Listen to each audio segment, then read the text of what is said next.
नमस्कार विद्यार्थियों। आज मैं कक्षा 10 बालाजी प्रकाशन की गणित का अध्याय 1 स्टार्ट करने जा रहा हूँ। तो इसको स्टार्ट करने से पहले हम आप लोगों को कुछ बेसिक कॉन्सेप्ट की चीज़ें बताएंगे जिनको जानना अत्यंत आवश्यक है। और हाँ, कुछ लोग या आप लोग सोच रहे होंगे कि मैं अभी तक इतने वीडियो क्यों नहीं बनाता रहा। तो ये वीडियो ना बनाने का कुछ अपने निजी कारण भी होते हैं, और कुछ कारण तो यह भी है कि व्यूज़ तो आते हैं पर वॉच टाइम नहीं बढ़ता। इसका मतलब है कि आप लोग देखते नहीं हैं पूरा वीडियो, या क्या कहते हैं कुछ पता नहीं। पर इस वीडियो को बनाने से पहले हमारा आप सबसे एक अनुरोध है कि वीडियो को पूरा देखें और ऑनलाइन ही देखें। ठीक, ऑफलाइन के चक्कर में ना पड़ें, ऑनलाइन ही देखें तो ज़्यादा अच्छा रहेगा, हमारा भी उत्साह बना रहेगा। अन्यथा हम यही सोचेंगे कि वीडियो बनाने से फ़ायदा ही कि जब हमारा वॉच टाइम नहीं बढ़ रहा है। तो ये अनुरोध है, क्योंकि हम भी मेहनत करते हैं तो कुछ तो उसका असर होना चाहिए। तो आप लोग ऑनलाइन ही देखें। तो बस यही हमारा एक अनुरोध है।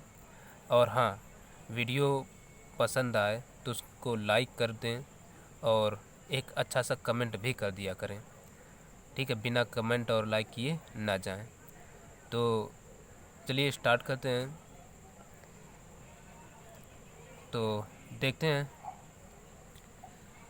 और हाँ, इसके पहले हम कुछ चीज़ें और बता चुके हैं एक वीडियो में, तो उसका भी लिंक इस वीडियो में दे दिया जाएगा, जिसको आप डिस्क्रिप्शन बॉक्स में जा कर के देख सकते हैं। तो जिसमें संख्याओं का बेसिक कॉन्सेप्ट बताया गया है, तो उनको जान लेना और आवश्यक होगा। तो चलिए इसको देख लेते हैं। तो सबसे पहले इसमें हम देखेंगे, ये तो पाठ का नाम है वास्तविक संख्याएं और भूमिका। तो सबसे पहले हम देखते हैं लेमा। लेमा क्या होता है? तो देखिए,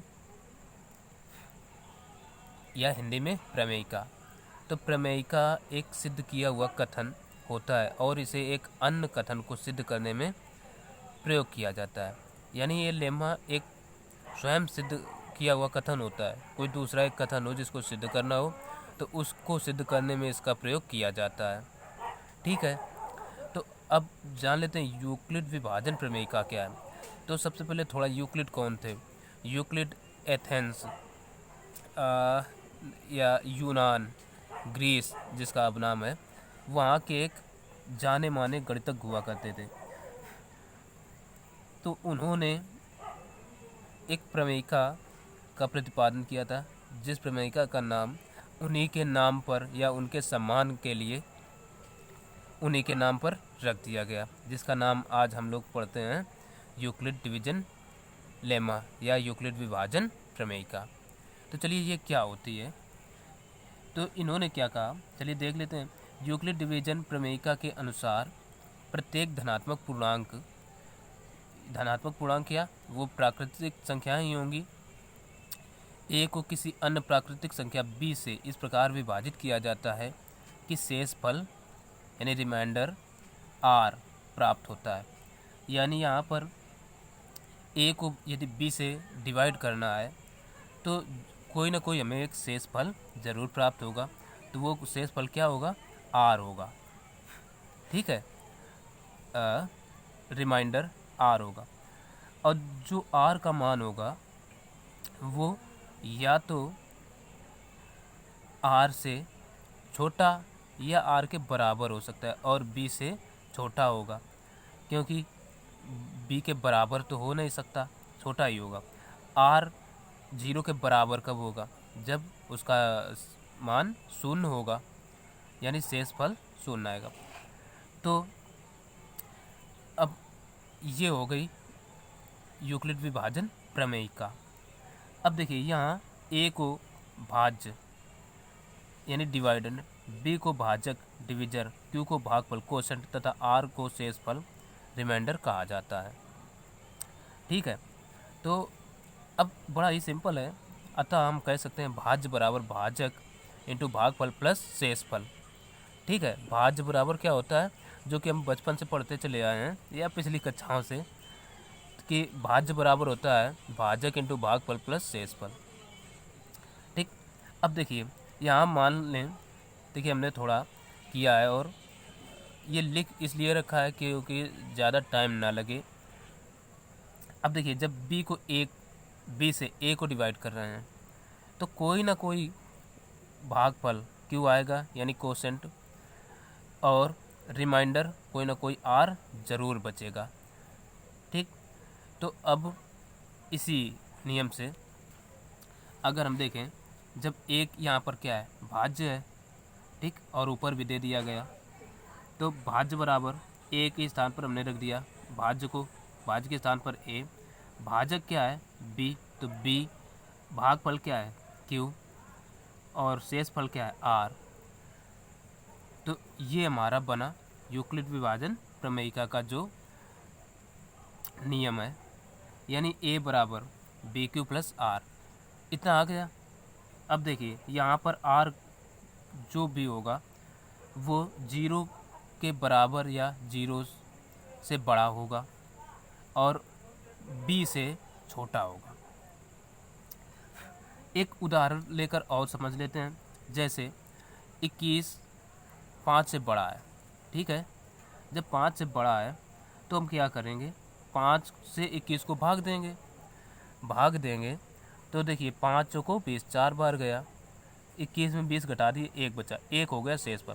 तो 21 को अगर हमें फिर से लाना है तो किस रूप में लिखेंगे, 21 बराबर 5 इंटू 4 प्लस 1। ठीक, तो वही रूप जो ये, वही चीज़ ये भी है। तो इन्हीं रूल्स को हमें फॉलो करना है आगे। तो और देखिए विशेष, यदि बी संख्या ए को पूर्णतः विभाजित करता है तब शेषफल 0 आता है। तो ये चीज़ आपको अच्छे से समझ लेना है, तब हम आगे देख लेते हैं यूक्लिड विभाजन एल्गोरिथम। पहले शब्द एल्गोरिथम को जान लें, एल्गोरिथम क्या होता है।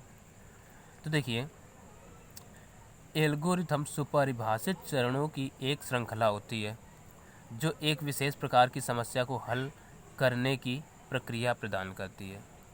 ठीक, तो बस हमें ज़रूरी क्या है, यूक्लिड विभाजन एल्गोरिथम। इनको देखिए दो धनात्मक पूर्णांकों मान लेते हैं ए व बी, जहाँ A is greater than B, यानी ए बी से बड़ा है, का HCF ज्ञात करने के लिए। तो यूक्लिड विभाजन एल्गोरिथम जो है वो और कुछ नहीं, दो पूर्णांकों का HCF ज्ञात करने की एक प्रक्रिया है। ठीक है, और कुछ नहीं। तो अब देखिए इसमें क्या करते हैं, ये कटा है। चरण 1, ए और बी के लिए यूक्लिड विभाजन प्रमेयिका का प्रयोग करके क्यू और आर ज्ञात कर लेते हैं। यानी सबसे पहला हमारा काम है क्यू और आर को ज्ञात करना है। अभी हमने पीछे प्रूव किया कि ए बराबर बी क्यू प्लस आर होता है, जहाँ आर 0 से बड़ा या 0 के बराबर और बी से छोटा है। फिर चरण 2 में क्या करते हैं, यदि आर 0 है, यानी भाग देते देते आर का मान 0 आ गया, तो बी जो भी भाग होगा, जैसे कि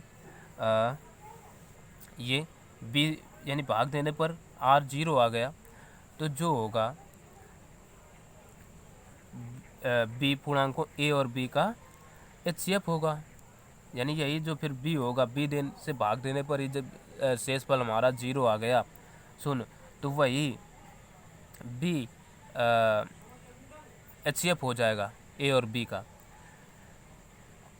ठीक, और यदि आर 0 नहीं है तो बी और आर के लिए यूक्लिड विभाजन प्रमेयिका का प्रयोग आगे कर देंगे, और करते हैं भाई। फिर चरण 3 में क्या करते हैं, इस प्रक्रिया को तब तक जारी रखते हैं जब तक शेषफल 0 ना आ जाए। इस स्थिति में प्राप्त भाजक ही अभीष्ट HCF होता है।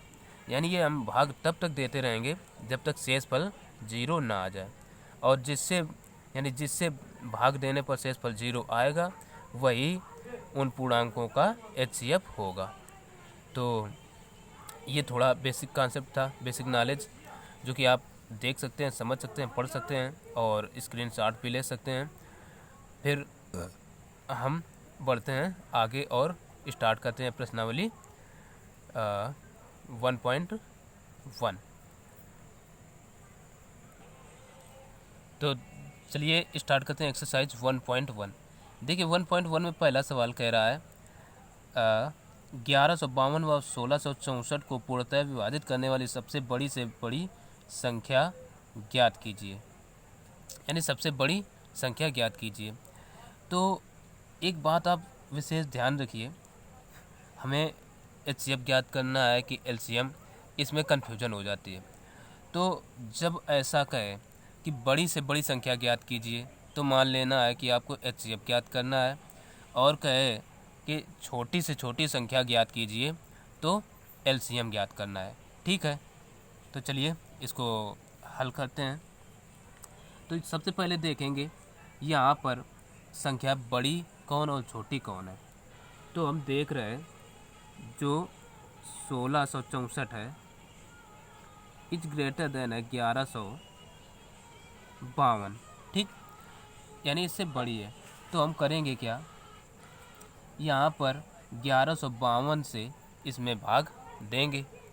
चलिए, तो ये काम इधर बाईं ओर करना है हमें, 1152, लेकिन थोड़ा इधर हट के लिखना है।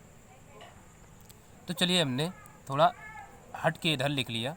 ऐसा क्यों किया, क्योंकि ये इधर को भाग चलेगा और इधर हमें यूक्लिड विभाजन एल्गोरिथम का भी प्रयोग करना है। ठीक है, तो देखिए थोड़ा सा एक काम और किया, क्या कहते हैं, जो कि यूक्लिड विभाजन A बराबर BQ प्लस R होता है, तो इसलिए इसको हमने A मान लिया, बड़ी संख्या है, इसको B मान लिया। ठीक, अब यानी छोटी B से A को डिवाइड करना है, तो इसको हमने लिख लिया इस प्रकार से। अब क्या करना है, जब हम 1152 से 1664 में भाग देंगे तो भाग कै बार जाएगा, एक बार जाएगा, तो एक लिखा। ठीक, तो और 1152 ही बचे, लेस कर देते हैं। तो 4 में 2 गए, 2, 6 में 5 गया 1, और 6 में 1 गया 4।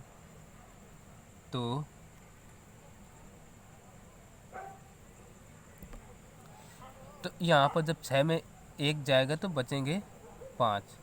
और ये छोटी मोटी गलतियाँ हो जाती हैं, ध्यान जब इधर उधर हो जाता है क्योंकि कुत्ते भौंक रहे हैं। ठीक है, तो इतना बचा। अब क्या करते हैं, अब यही काम, अब इधर हम यूक्लिड विभाजन एल्गोरिथम लगाएंगे। लिखेंगे यूक्लिड विभाजन एल्गोरिथम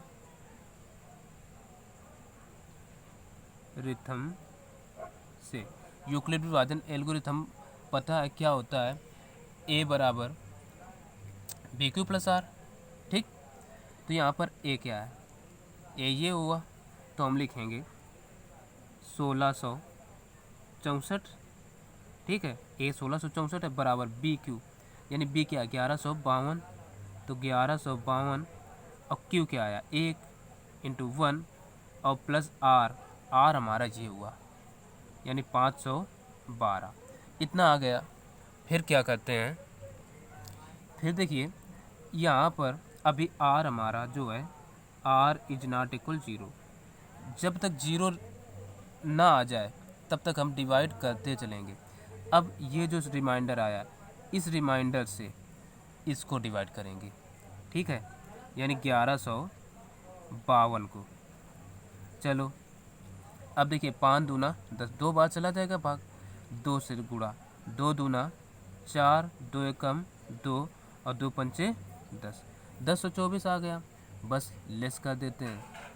देखिए 12 में 4 गए, बचे 8, इधर बचे 4, 4 में 2 गए 2, और ये 128।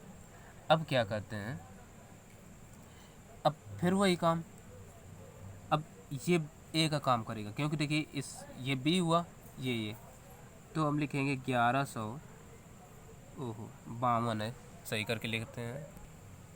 तो 1152 बराबर, देखिए बी क्यू, तो बी 512 इंटू 2 प्लस आर 128। अब देखिए यहाँ भी आर की वैल्यू 0 नहीं है, तो ये प्रक्रिया आगे और बढ़ाएंगे। अब देखिए, अब 128 से 512 में भाग देंगे, ठीक। तो 512, अब देखिए कितने बार भाग जाएगा, तो ये भाग देकर देखेंगे तो पूरा का पूरा 4 बार जाएगा। 4 अट्ठे 32 की 2, 4 दूना 8, 3 11 की 1, 8 4 एकम 4, 1 हासिल 5, रिमाइंडर 0 आ गया। तो ये देखिए, अब इसमें भी लिखेंगे 512 बराबर 128 इंटू 4 बार भाग गया इंटू 4 और प्लस का रिमाइंडर आर कितना आया 0। तो यहाँ पर r इज इक्वल टू 0, ठीक। r इज इक्वल टू जब 0 आ गया तो हम लिख सकते हैं यहाँ पर, यहाँ r बराबर 0 है, जो कि कितने से भाग देने पर आया 128 से, ठीक है। तो 128 से इसका LCM HCF हो जाएगा, है। यहाँ r बराबर 0 है, इसलिए HCF आप इस प्रकार से हम लिखेंगे 1664 कामा 1152 इज इक्वल टू 128, यानी यही वो बड़ी से बड़ी संख्या हो जाएगी। अतः बड़ी से बड़ी संख्या बराबर लिख सकते हैं, बड़ी से बड़ी संख्या बराबर 128, यही आंसर हो जाएगी।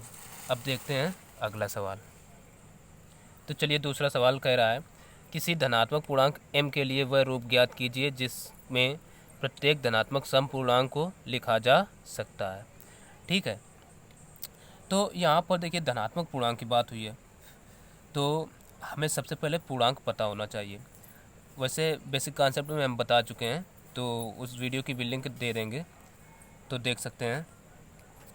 तो पूर्णांक, हमें पूर्णांक यहाँ पर देखिए पूर्णांक m का है, तो हम सीधे पूर्णांक m बराबर लिख सकते हैं, पूर्णांक m बराबर, यानी पूर्णांक जो हैं वो क्या होते हैं,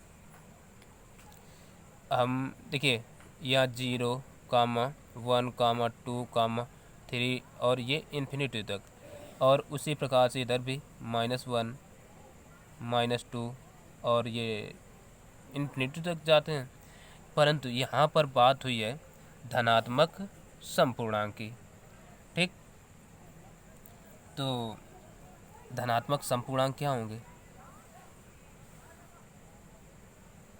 धनात्मक सम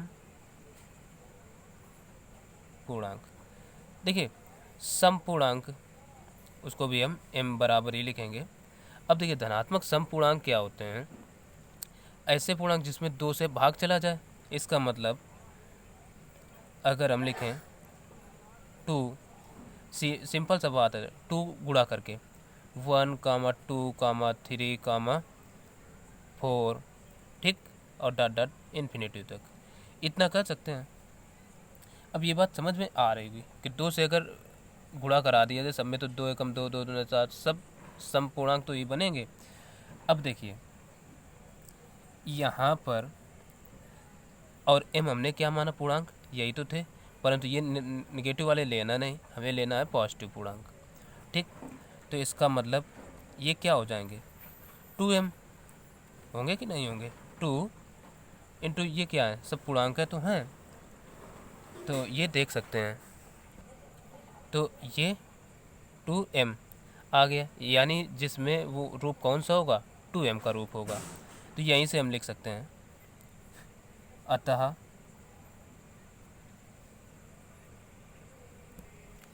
तो अतः वह रूप 2m होगा। तो देखते हैं अगला सवाल। तो चलिए देखते हैं तीसरा सवाल।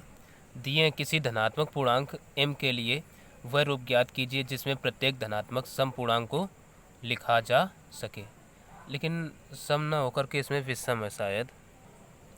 तो पूर्णांक की बात चली है तो पूर्णांक मान लें। देखिए धनात्मक पूर्णांक तो माना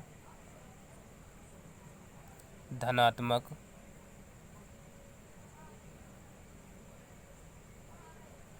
अब यहाँ माना क्या धनात्मक पूर्णांक m होते हैं तो m बराबर यहाँ मानने वाली बात नहीं है, ठीक है।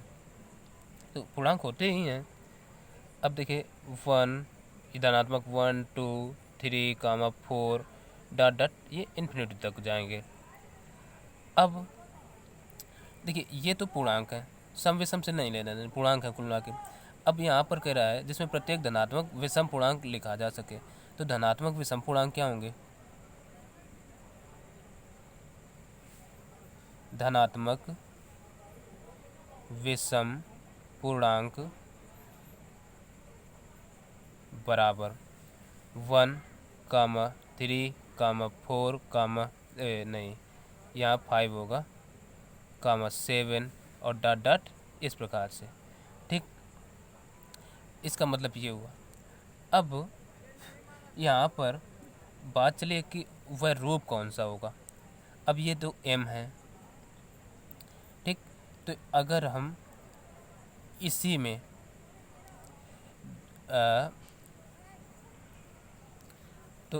यदि हम 2 से गुणा करा दें इस प्रकार से 2 इंटू ये 1 3 5 7 डॉट डॉट, तो यही तो ये तो m है ना m, तो ये हो जाएगा 2m। अब जो कि एक सम है, ठीक है, सम रूप है ना। तो अब ये इतना हो गया m। अब अगर इसी 2m में +1 और ऐड कर दिया जाए तो ये सब के सम विषम हो जाएंगे। पहला सवाल हमने देखा था तो ये देखिए 2 से गुणा कराने पर सब सम हो गए थे। तो 2 से गुणा कराने पर इसमें भी हुए सम और सब में एक जोड़ दिया जाए तो सबके सब विषम हो जाएंगे। तो एक तो रूप ये हो गया, ठीक। या ऐसे समझ में ना आए तो हम यहीं से क्या कर सकते हैं, द्वितीय विधि देख लेते हैं। यूक्लिड विभाजन एल्गोरिथम